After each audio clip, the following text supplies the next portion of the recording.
Hello everybody on YouTube land. It's Asset Builder. How you doing everybody? Just want to bring you a video to talk about whether silver is better or gold is better or real estate is better for protecting your assets and for protecting your wealth. That is the topic for today's conversation, and stay tuned as we dive into this.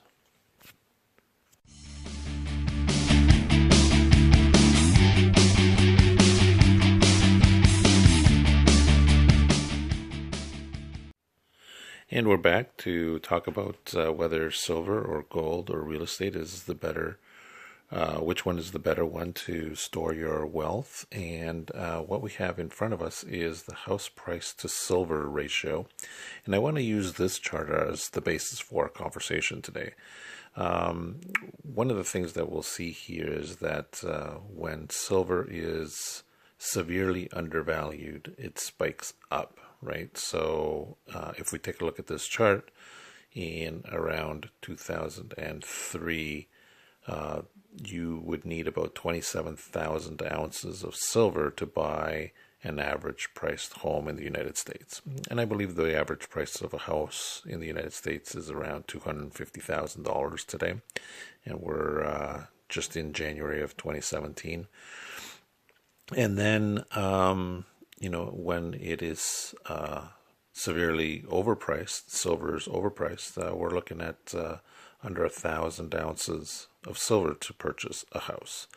So, and we look at periods of time when back in 1980, as an example, it went all the way down to about 800 or so ounces of silver to purchase, an average price home. Now, understood that back in 1980, the average price of a house was significantly cheaper than 250, and silver was probably a little bit more expensive at that time. So the ratio was, under 1,000. But today, let's just off the top of my head do some math.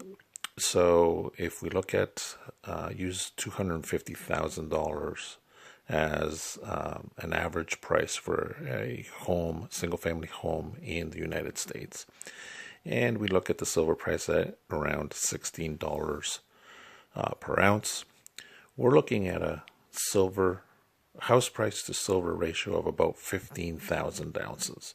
So that means that in today, January 2017, you would need about 15,000 ounces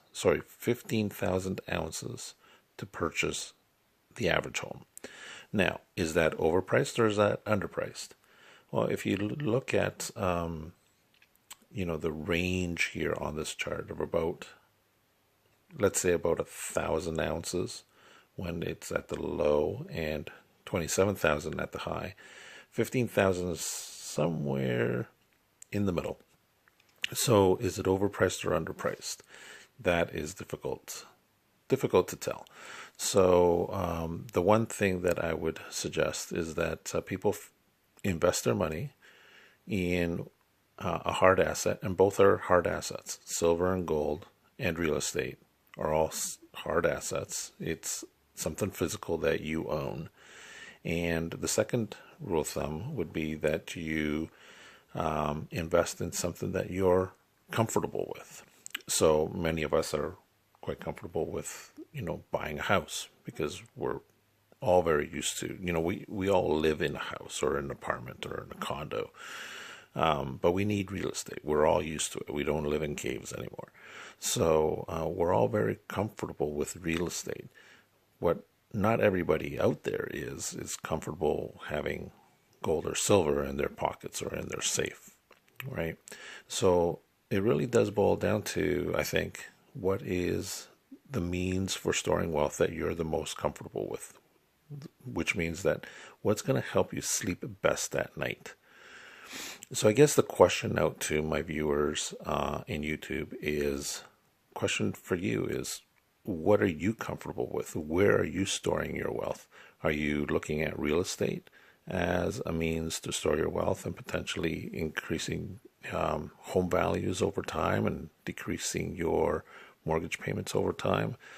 And what you have outstanding on your loan. And, looking at 20, 30 years from now, you would have a nice sizable amount of equity? Or is it stashing and stacking gold and silver? I want to hear your comments. I want to see what the YouTube community feels is the best means for storing your wealth and protecting yourself against future inflation. In my case, I own both.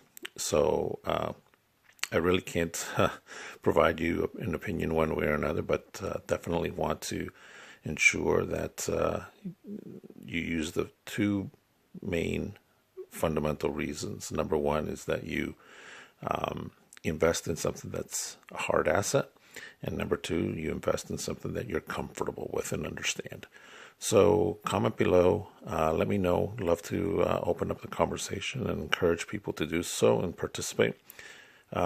Press that like button. It really helps me out a great deal and shows your support for my channel. And if you haven't subscribed yet, please subscribe to my channel. Lots of great content already uploaded and lots more to come. Thank you very much, everybody. Have a great day.